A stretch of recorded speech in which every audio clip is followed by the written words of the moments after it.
Yeah, thank you very much.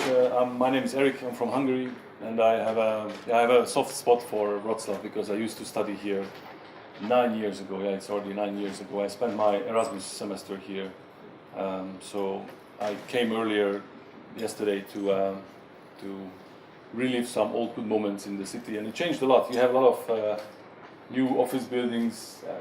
Everything is made of glass nowadays. It seems to be to me. Even in the old town, there is like some glass buildings. So that's a good sign, I guess, or a bad sign. I'm not sure, but there is life. That's for sure. Yeah. So what I want to talk about today is more on the software side of the software side of the software of software development and software testing. I was studying sociology, so maybe you can. That's a reason why I'm on the not so much on the techie side of the development. I want to talk about me and my colleagues, and the ways how we come together and share our experiences with each other. The ways of we do it and the content. I will tell you some examples of what can be shared with each other, and I will also tell you I'll try to tell you some things that are not working that well at my company. So I work at a company called Topdesk. It's a Dutch company. We do service management software, and the development is going on in 3 countries. That's the 3 countries that the flag's supposed to represent. Here, that's the Netherlands, one in Germany, and one in Budapest in Hungary. You could argue that you see the Spanish flag and the Estonian flag as well, but that's just a coincidence. We have no branches there. It's only the Netherlands, Germany, and Hungary. And I think it's a cliche nowadays that companies are growing rapidly. So when I joined 2 years ago, it was 10 Scrum teams at my company, and nowadays it's 16, around that. So in absolute numbers, maybe it's not so big. I think most of you may be working at bigger companies, but in relative terms, it's a 50% growth in 2 years. And we have the setup is that we have one tester sitting in each of these Scrum teams, and unfortunately, I think they are very well separated from each other. After we had these traditional test teams working in a more traditional, old-fashioned way in the waterfall model, and since then all the testers were kind of disappeared into these Scrum teams working together with the developers and designers, and we were trying to find ways how can we still talk to each other and share our experiences with each other. And also, since the title of my presentation is why you should do it, I will point out why I think strongly about this, why I think it's important for you, for your team, and for your company as well, that you share your experience. Oops, hope the thing is coming back. Cool. Yeah. So this just a short intro for my main points. These are the 3 places that we meet. For example, if I'm sitting in Budapest, I have 4 other testers around me, and we meet locally.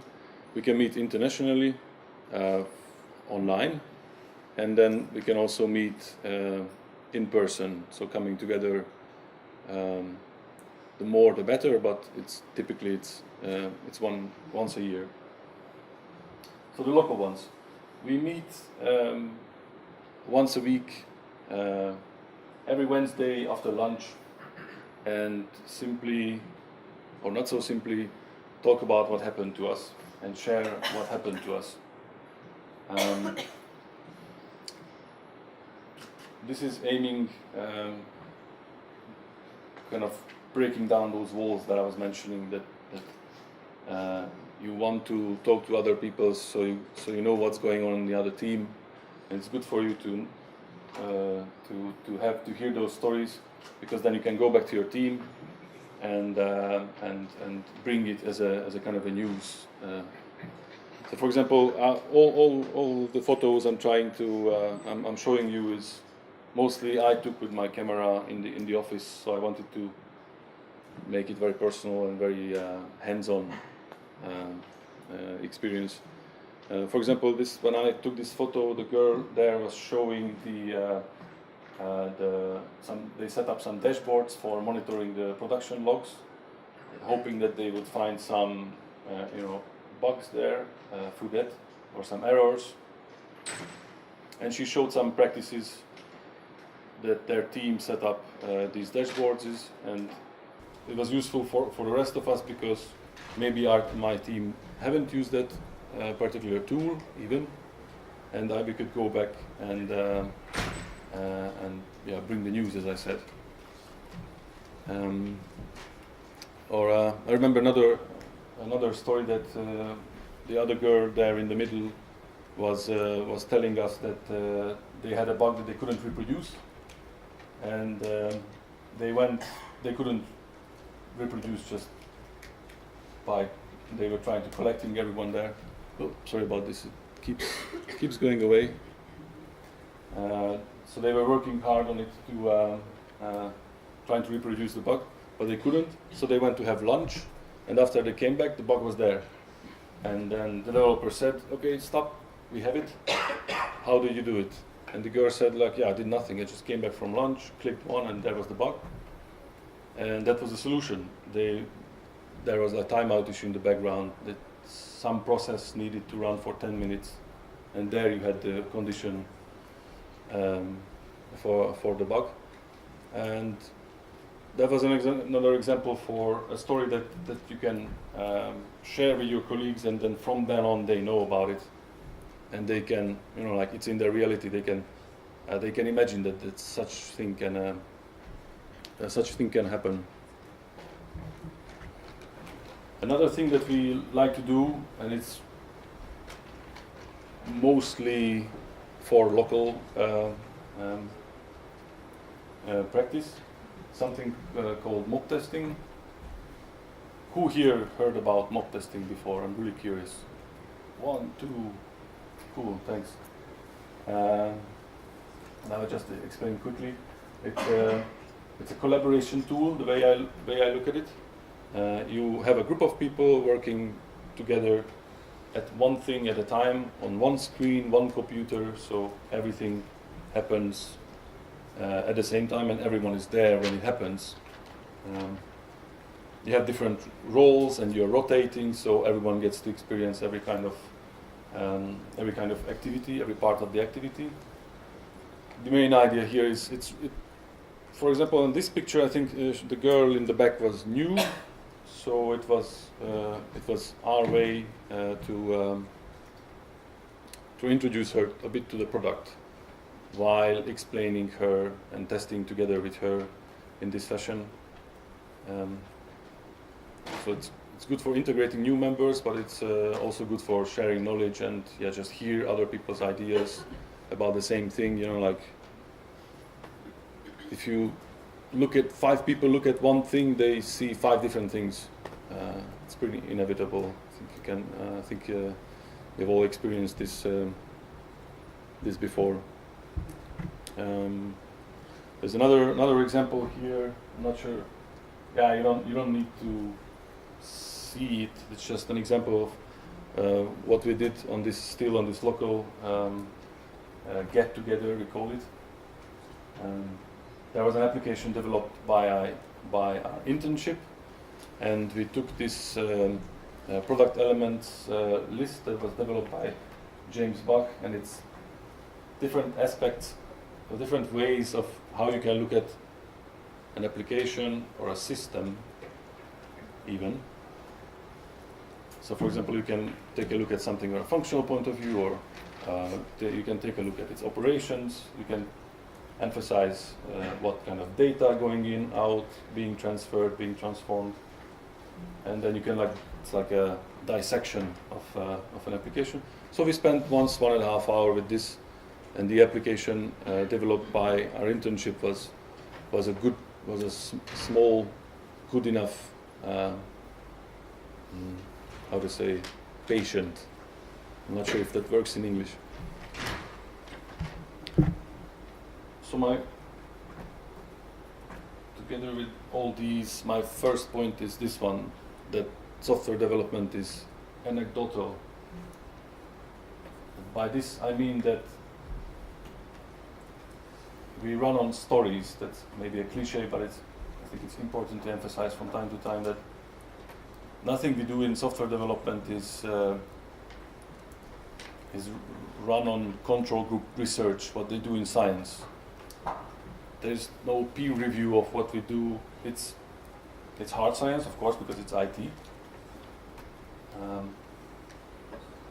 But the stories and the anecdotes that you share, that's run through the company, and that's how you learn. That's how you go forward. There's no evidence for anything. There's no evidence for agile. It just made sense for a lot of people at the same time, and now we're all doing it. But as far as I'm aware, there's no research done if it's the best way to go. So yeah, that's the first reason why I think that you should share your stories.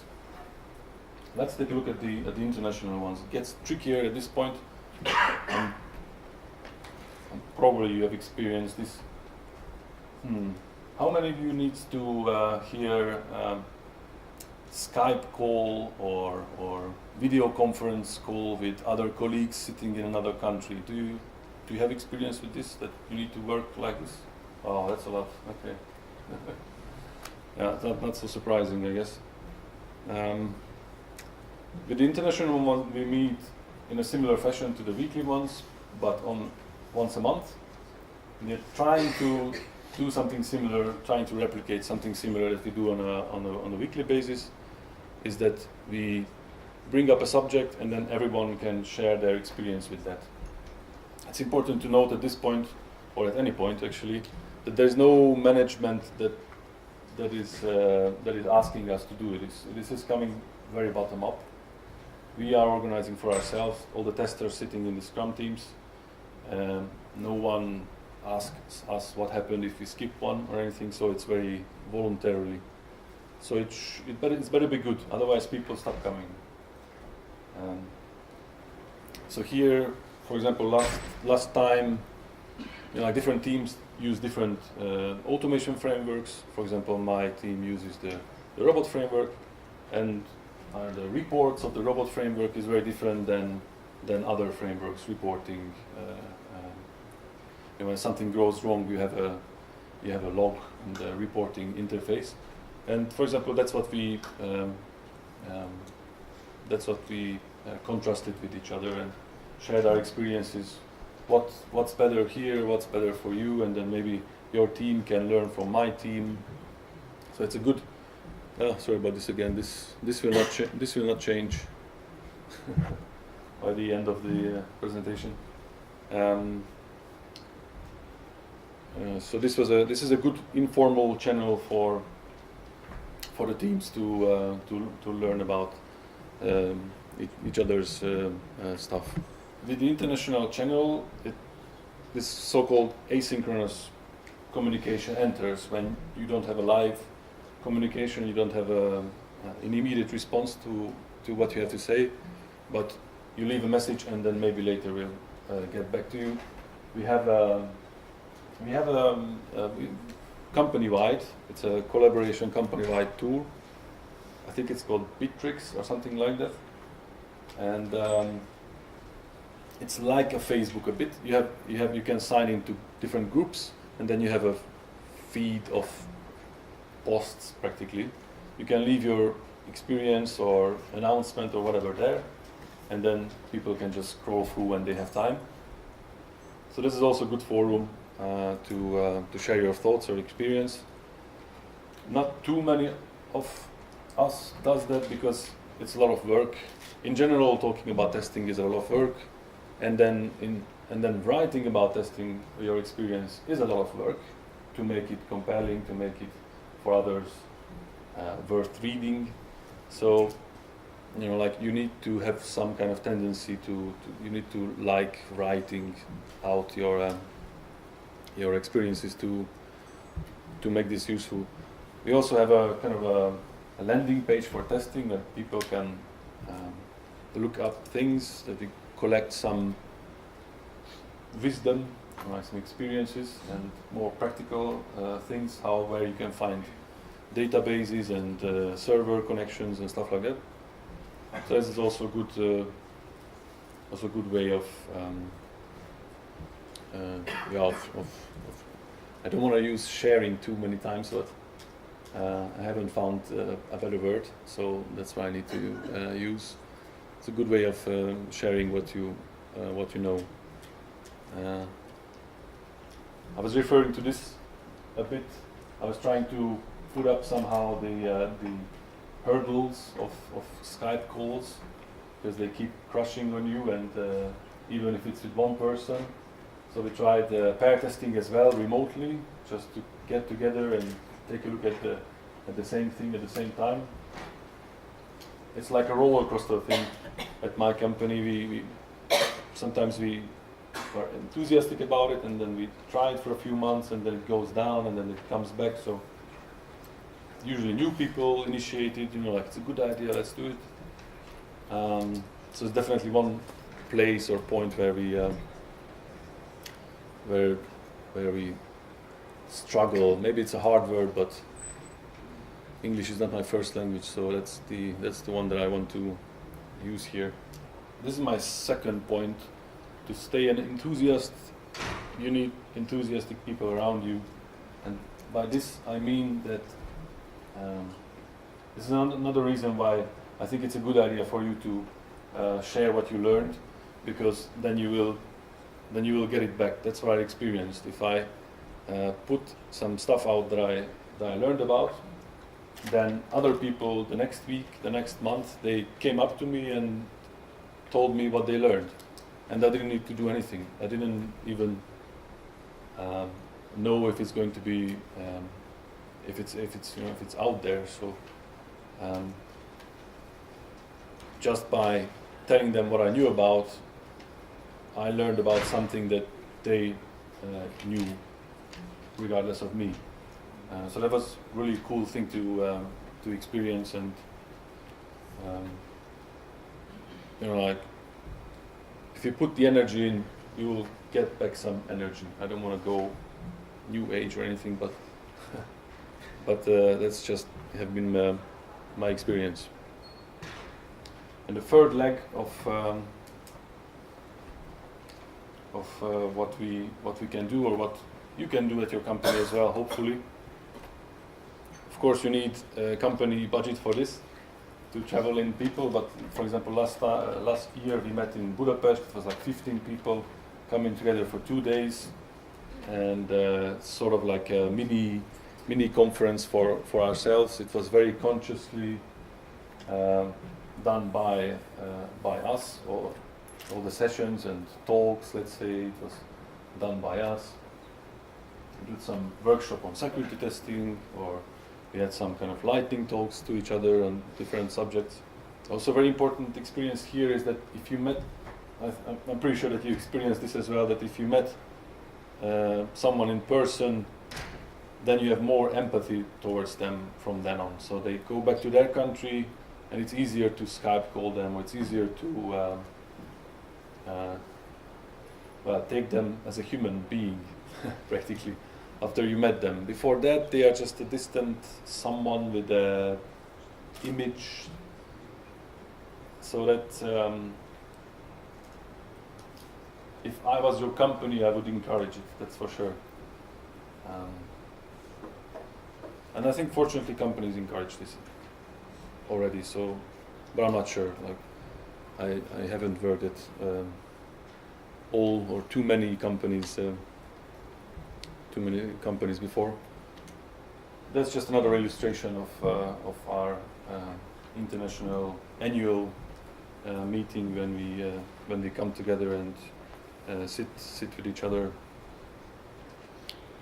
There's another key point to this, and this is my third point, is that when you prepare to share your knowledge, you learn. When I was preparing for this presentation, I needed to practice public speaking, and I needed to gather my experience. I needed to, order my thoughts in a hopefully coherent train of thoughts, and I learned a lot during that. I needed to talk to people. I needed to fill an application which has its own ways. So in my experience, that's what I'm emphasizing here, is that when you try to articulate something, it's very different than compared to the time when it's only in your head, because it makes sense here. But when you say it out loud, sometimes it sounds stupid, sometimes it sounds like cliché, but sometimes other people will come there and say it's very smart, and thanks for telling me about it. When you write down something, when you make a presentation, that's when you can expand on your knowledge. So it's not only good for you that I'm now talking; it's also good for me as well. So that's why I encourage you or invite you. You can put it in many ways to maybe to get out of your comfort zone as well a little bit. It's not all the time comfortable to do it. Like, you're on the line because maybe you don't know everything. Probably no one knows everything. So that's fine. But if you want to learn, then this is a good way to do it. Here's the 3 points on one slide again. So it's about stories. It's about a kind of a community. I would say that my second point is about that. So if you have a group of people that you can go among, and then you share the same kind of vocabulary and learn from each other, that's really great. You have a base where you can land. I'm not sure how far I should go with the analogies. And the third one is that if you try to articulate what you want to say, you will learn a lot on the way. This is what I wanted to share with you. This is what I learned on the way. And the previous feedback, I don't speak Polish. The previous feedback was the previous session was about feedback, right? Yeah. Like, how important is it to give feedback? Good. I really appreciate your feedback. If you come to me or if you talk to me on any of these channels, or if you come to me after the session, I'm here all day, of course. And let's talk. Thank you very much.